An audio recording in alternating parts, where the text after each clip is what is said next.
Miss Nitika. सो अज असीं करन जा रहे हैं अपना लैसन 2 पंजाबी का, जो कि है विश्राम चिन्ह। सो ये साडे कोल फर्स्ट क्वेश्चन है, विश्राम चिन्ह तो की भाव है, स्पष्ट करो। विश्राम का अर्थ हुंदा रुकना जां आराम करना। विश्राम सानू दसदे हन कि गल करन वेले जां किसी लिखत पढ़न वेले कित्थे रुकना है। बोलन लग्या कई बार कई जगह ते रुकना जां ठहराव सुभाविक आ जाता है। लिखण लग्या ठहराव जां रुकण लई खास ध्यान देना पैंदा है। बोलन जां लिखण लई अपने भावां ख्यालां ते विचारां दी सही तजरमानी लई जिहड़े चिन्ह लगाए जाते हैं, जिस नाल गल स्पष्ट हो जाए, उन्हां नूं विश्राम चिन्ह आखिया जाता है। वाकां विच विश्राम चिन्ह की वरतों ठीक ढंग नाल वरतों ना की जाए तो वाकां दा अर्थ ही बदल जाता है।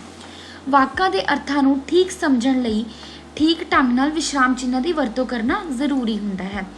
सो विश्राम चिन्ह की हुंदा है कि जेड़े असी कोई भी सेंटेंस है उहदे विच सानू किते भी ठहराव देना पैंदा है, किते रुकना पैंदा है, या आपां कोई 2-3 एग्जाम्पल्स दे के गल करते हैं तो आप उन्होंने विच की लगा देने, कॉमास लगा देने। मीनस कि सानू कुछ चिन्ह लगाने पैंदे ने जिन्होंने असी की कहते हैं, विश्राम चिन्ह कहते हैं। जो असी नॉर्मली एक गलबात कर रहे हैं, सानू पता है कि असी कित्थे कित्थे थोड़ा थोड़ा गैप देना है, गल दे विच डिफरेंस पाना है या रुकना है। सो ऐदा ही लिखण लगे सानू कुछ चिन्ह वरतने पैंदे हैं ताकि असी अपनी गल समझा सकीए। तो जे असी उन्हां इंपॉर्टेंट प्लेसिस ते असी अपनी चिन्ह नहीं लगाते तो उस सेंटेंस का कई बार मतलब ही चेंज हो जाता है। सो अपने कोल पंजाबी भाषा विच टोटल 13 तरह के विश्राम चिन्ह हुंदे हैं। वो किहड़े हुंदे हैं, चलो हुण देखते हैं। फर्स्ट है पूर्ण विश्राम चिन्ह जां डंडी। सैकेंड है अल्प विश्राम चिन्ह जां कॉमा। थर्ड है अर्ध विश्राम चिन्ह जां सैमी कॉलम। फोर्थ है प्रश्न चिन्ह। फिफ्थ है विस्मिक चिन्ह। सिक्स्थ है दुबिंदी। दैन सैवंथ है डैश। अठवां है साडे कोल दुबिंदी डैश। नौवां है पुट्ठे कौमे। 10वां है साडे कोल जोड़नी। 11वां है ब्रैकेट। 12वां है छुट मरोड़ी। तो 13वां साडे कोल की है बिंदी। सो अपने को 13 तरह के विश्राम चिन्ह ने। हुण असीं पढ़ांगे। नैक्सट क्वेश्चन है विश्राम चिन्ह किन्नी प्रकार के हैं। विश्राम चिन्ह 13 प्रकार के होंदे हैं, जिन्हां दी व्याख्या हेठ लिखे अनुसार है। जिहड़ा ये क्वेश्चन है विश्राम चिन्ह का, ये मोस्ट इंपॉर्टेंट क्वेश्चन है। ये most of the time paper दे विच हमेशा ही तुहानूं मिल जाएगा। सो ये एक्सप्लेनेशन असीं पढ़ते हैं। पहला है साडे कोल पूर्ण विश्राम चिन्ह जां डंडी। यह चिन्ह वाक के अंत उत्ते वरतिया जाता है अते जिस वाक नूं दूजे वाक नाल वखरा करते हैं। इन्हां चिन्ह इसका आ जिहड़ा साडे कोल एक डंडी वाला चिन्ह है, वह हुंदा जिवें असीं सियालां नूं गर्म कपड़े पाउंदे हाँ। अगे असीं इहनूं सेंटेंस कंप्लीट हो गया। अगे असीं की यूज़ कर लेंगे, डंडी। नैक्सट है अपने कोल अल्प विश्राम चिन्ह। पूर्ण विश्राम तो बाद अल्प विश्राम चिन्ह जां कौमे की वरतों वधेरे हुंदी है, इसलिए इसकी वरतों वल विशेष ध्यान देने की लोड़ पैंदी है। जिथे थोड़े ठहराव होवे, जिवें 2 तो वध शब्दां नूं निखेड़न लई कौमा वरतिया जाता है। सर्दी दीयां सब्जियां कौमा गोभी कौमा मटर कौमा गाजर आदि हैं। नैक्सट है जद किसी वाक विच विशेष लई बहुते विशेषण वरते जाण अते उन्हां विच योजक नहीं हुंदा तां हर विशेषण बाद कौमा लगता है, जिवें दलेर कौमा मेहनती कौमा सिरड़ी ते चुस्ती।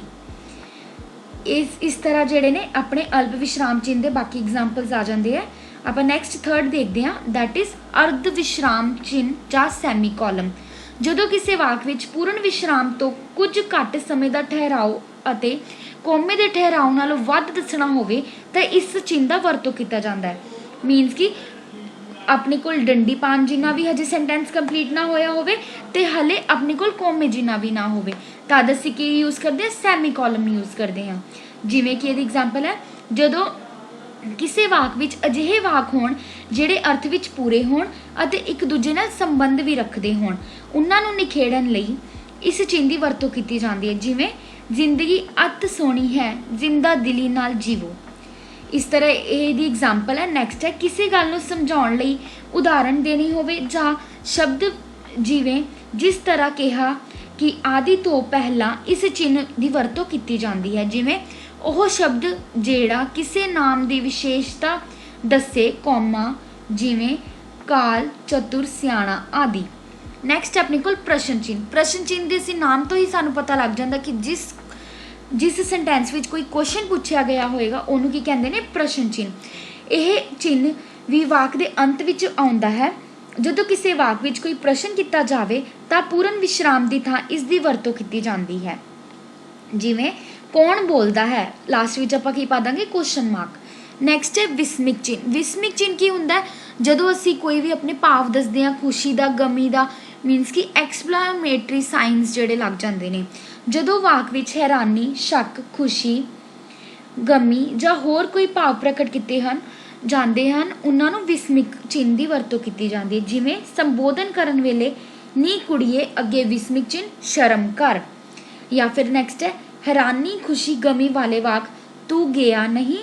ਇਹਦੇ ਵਿੱਚ ਕੀ ਆਪਾਂ है तू गया नहीं, है तो बाद ਅਸੀਂ ਕੀ ਕੀਤਾ, ਇੱਕ ਵਿਸਮਿਕ ਚਿੰਨ੍ਹ यूज़ ਕੀਤਾ। ਨੈਕਸਟ 6ਵਾਂ ਸਾਡੇ ਕੋਲ ਦੁਬਿੰਦੀ ਜਾਂ ਕੋਲਨ। ਸ਼ਬਦਾਂ ਨੂੰ ਸੰਖੇਪ ਕਰਨ ਲਈ ਦੁਬਿੰਦੀ ਜਾਂ ਕੋਲਨ ਦੀ ਵਰਤੋਂ ਕੀਤੀ ਜਾਂਦੀ ਹੈ। ਜਿਵੇਂ ਤੋਂ ਬਾਅਦ ਅਸੀਂ ਕੀ ਕੀਤਾ, ਦੋ ਬਿੰਦੀਆਂ ਤੇ ਆਪਾਂ ਇੱਕ ਹਾਈਫਨ ਲਗਾਤਾ ਕਿਉਂਕਿ ਅਸੀਂ ਉਸ ਚੀਜ਼ ਦਾ ਕੀ ਕਰਨਾ, ਐਕਸਪਲੇਨ ਕਰਨਾ ਹੈ। ਜਿਵੇਂ ਕਿ ਡਾਕਟਰ, ਸਰਦਾਰ। 7th ਹੈ ਆਪਣੇ ਕੋਲ ਡੈਸ਼। ਇਸ ਦੀ ਵਰਤੋਂ ਬੋਲਚਾਲ ਵਾਲੇ ਵਾਕਾਂ ਵਿੱਚ ਕੀਤੀ ਜਾਂਦੀ ਹੈ, ਖਾਸ ਤੌਰ ਵਾਰਤਾਲਾਪ ਵਾਲੀ ਭਾਸ਼ਾ ਜਿਵੇਂ ਨਾਟਕਾਂ ਦੀ ਬੋਲਚਾਲ। ਸੁਰਿੰਦਰ ਅੱਗੇ ਅਸੀਂ ਆਪਣਾ ਡੈਸ਼ ਪਾਵਾਂਗੇ, ਤੁਸੀਂ ਕਦੋਂ ਤੱਕ ਜਾਵੋਗੇ। ਸੋ ਆਪਾਂ ਕੀ ਕਰਦੇ ਹਾਂ, ਆਮ ਤੌਰ 'ਤੇ ਜਿਹੜੇ ਵਾਕ ਹੁੰਦੇ ਉਹਨਾਂ ਵਿੱਚ ਅਸੀਂ ਇਹਨਾਂ ਦੀ ਵਰਤੋਂ ਕਰ ਲੈਂਦੇ ਹਾਂ। ਜਿਵੇਂ ਕਿ ਅਸੀਂ ਕਿਸੇ ਦੀ ਵਾਰਤਾਲਾਪ ਦੱਸ ਰਹੀ ਹੋਈ ਹੈ ਕਿ ਕਿਸੇ ਨੇ ਕੀ, ਜਿੱਦਾਂ ਅਸੀਂ ਕਹੀ ਕਿ ਰਾਮ, ਅੱਗੇ ਆਪਾਂ ਹਾਈਫਨ ਪਾ ਕੇ ਉਹਦੇ ਕੁਝ ਸ਼ਬਦ ਲਿਖ ਦਈਏ। ਨੈਕਸਟ ਹੈ ਦੁਬਿੰਦੀ ਡੈਸ਼। ਦੁਬਿੰਦੀ ਡੈਸ਼ ਇਸ ਦੀ ਵਰਤੋਂ ਉਦਾਹਰਣ ਜਾਂ ਟੁੱਕ ਦੇਣ ਲਈ ਸਮੇਂ ਕੀਤੀ ਜਾਂਦੀ ਹੈ। ਜਦੋਂ ਆਪਾਂ ਕੋਈ ਵੀ ਚੀਜ਼ ਦਾ ਐਗਜ਼ਾਮਪਲ ਦਿੰਦੇ ਹਾਂ ਤਾਂ ਆਪਾਂ ਕੀ ਕਰਦੇ, ਦੁਬਿੰਦੀ ਪਾ ਕੇ ਇੱਕ ਡੈਸ਼ ਪਾ ਦਿੰਦੇ ਹਾਂ। ਠੀਕ ਹੈ। ਨੈਕਸਟ ਹੈਗਾ ਇਸ ਦੀ ਵਰਤੋਂ ਉਦਾਹਰਣ ਜਾਂ ਟੁੱਕ ਦੇਣ ਵਾਲੇ ਸਮੇਂ 'ਤੇ ਕੀਤੀ ਜਾਂਦੀ ਹੈ। ਕਈ ਵਾਰ ਲਿਖਤ ਵਿੱਚ ਕੁਝ ਵੇਰਵੇ ਦੇਣੇ ਹੋਣ ਉਸ ਵੇਲੇ ਪਹਿਲਾਂ ਦੁਬਿੰਦੀ ਡੈਸ਼ ਦੀ ਵਰਤੋਂ ਕੀਤੀ ਜਾਂਦੀ ਹੈ। ਇਹਦੀ ਐਗਜ਼ਾਮਪਲ ਹੈ ਜਿਵੇਂ ਖੇਡਾਂ ਵਿੱਚ ਅਵਲ ਰਹਿਣ ਵਾਲੇ ਵਿਦਿਆਰਥੀ ਦੇ ਨਾਂ ਹਨ, ਅੱਗੇ ਅਸੀਂ ਨਾਮ ਦੱਸਣੇ ਆ, ਉਹਨੂੰ ਐਕਸਪਲੇਨ ਕਰਨ ਵਾਸਤੇ ਆਪਾਂ ਕੀ ਕੀਤਾ, ਪਹਿਲਾਂ ਦੋ ਬਿੰਦੀ ਪਾ ਕੇ ਇੱਕ ਡੈਸ਼ ਪਾਤਾ। ਜਸਮੀਤ ਕੌਰ, ਗੁਰਿੰਦਰ ਕੌਰ, ਅਸਮੀਤ ਕੌਰ। ਠੀਕ ਹੈ, ਆਹ ਸਾਰੀ ਐਗਜ਼ਾਮਪਲਸ ਨੇ। ਉਸ ਤੋਂ ਬਾਅਦ ਆਪਣੇ ਕੋਲ 9th ਆ ਜਾਂਦਾ ਪੁੱਠੇ ਕੌਮੇ। ਪੁੱਠੇ ਕੌਮੇ ਆਪਾਂ ਕਦੋਂ ਲਗਾਉਂਦੇ ਆ, ਕਈ ਵਾਰ ਕਿਸੇ ਦੇ ਕਹੇ ਹੋਏ ਸ਼ਬਦਾਂ ਨੂੰ ਮੂਲ ਰੂਪ ਲਿਖਣਾ ਹੋਵੇ ਤਾਂ ਪੁੱਠੇ ਕੌਮੇ ਵਰਤੇ ਜਾਂਦੇ ਹਨ।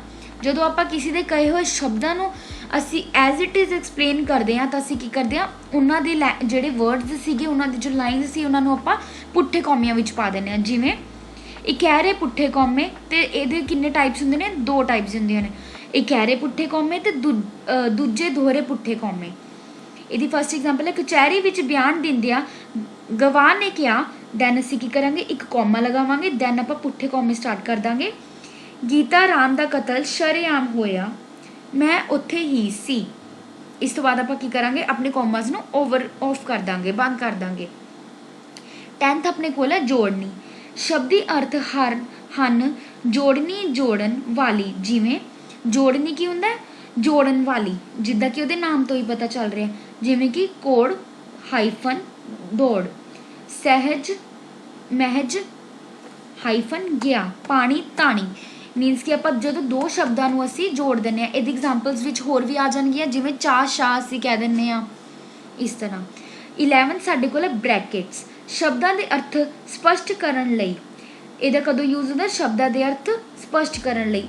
ਜਿਵੇਂ ਮੇਰੀ ਅਰਜ਼ ਨੂੰ ਦਾ ਮੀਨਿੰਗ ਅਸੀਂ ਆਪਾਂ ਇੱਕ ਬ੍ਰੈਕਟ ਵਿੱਚ ਨਾਲ ਹੀ ਆਪਾਂ ਮੈਂਸ਼ਨ ਕਰ ਦਿੰਦੇ ਹਾਂ, ਬੇਨਤੀ ਕਰਨ 'ਤੇ ਉਹ ਮੰਨ ਗਿਆ। ਇਹਦੇ ਵਿੱਚ ਆਪਾਂ ਕੀ ਕੀਤਾ, ਆਪਣਾ ਮੀਨਿੰਗ ਦੱਸ ਦਿੱਤਾ ਬ੍ਰੈਕਟ ਵਿੱਚ ਪਾ ਕੇ।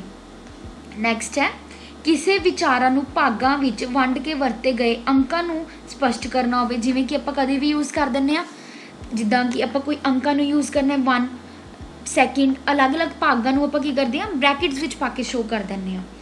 ਨੈਕਸਟ ਹੈ ਨਾਟਕ ਵਿੱਚ ਕਿਸੇ ਪਾਤਰ ਦੀਆਂ ਹਰਕਤਾਂ ਸਮਝਾਉਣੀਆਂ ਹੋਣ, ਜਿਵੇਂ ਕਿ ਸ਼ਰਮਾ ਜੀ, ਬ੍ਰੈਕਟ ਵਿੱਚ ਅਸੀਂ ਲਿਖ ਦਾਂਗੇ ਹੱਥ ਜੋੜ ਕੇ। ਸੋ ਅਸੀਂ ਐਕਸਪਲੇਨ ਕਰ ਦਿੱਤਾ ਕਿ ਉਹ ਕੀ ਕਰ ਰਿਹਾ ਸੀ ਉਸ ਟਾਈਮ 'ਤੇ। ਨੈਕਸਟ 12ਵਾਂ ਆਪਣੇ ਕੋਲ ਆ ਜਾਂਦਾ ਛੁੱਟ ਮਰੋੜੀ। ਜਦੋਂ ਕਿਸੇ ਵਾਕ ਵਿੱਚ ਛੱਡੇ ਹੋਏ ਅੱਖਰ ਨੂੰ ਪ੍ਰਗਟ ਕਰਨਾ ਹੋਵੇ ਤਾਂ ਉਸ ਨੂੰ ਛੁੱਟ ਮਰੋੜੀ ਦੀ ਵਰਤੋਂ ਕੀਤੀ ਜਾਂਦੀ ਹੈ। ਜਿਵੇਂ ਕਿ ਇਹਦੀ ਐਗਜ਼ਾਮਪਲਸ ਕਿਹਦੇ ਨੇ, ਉੱਤੇ, ਉਹਦੀ ਜਗ੍ਹਾ 'ਤੇ ਆਪਾਂ ਕੀ ਕਰ ਸਕਦੇ ਹਾਂ, ਤੇ ਲਿਖ ਸਕਦੇ ਹਾਂ, ਬਟ ਆਪਾਂ ਉੱਪਰ ਕੀ ਲਗਾਵਾਂਗੇ, ਇੱਕ ਕੌਮਾ ਲਗਾਵਾਂਗੇ। ਨੈਕਸਟ ਆਪਣੇ ਕੋਲ 13th ਹੈਗਾ ਬਿੰਦੀ। ਵਧੇਰੇ ਕਰਕੇ ਇਮਤਿਹਾਨਾਂ ਦੇ ਨਾਵਾਂ ਲਈ, ਜਿਵੇਂ ਕਿ ਬੀ ਬਿੰਦੀ ਏ।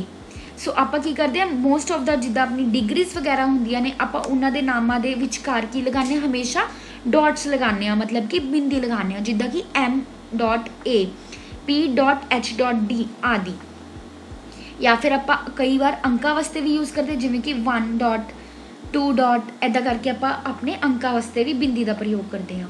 ਥਰਡ ਕੁਐਸਚਨ ਤੁਹਾਡੇ ਕੋਲ ਹੈ ਵਿਸ਼ਰਾਮ ਚਿੰਨ੍ਹ ਲਗਾਓ।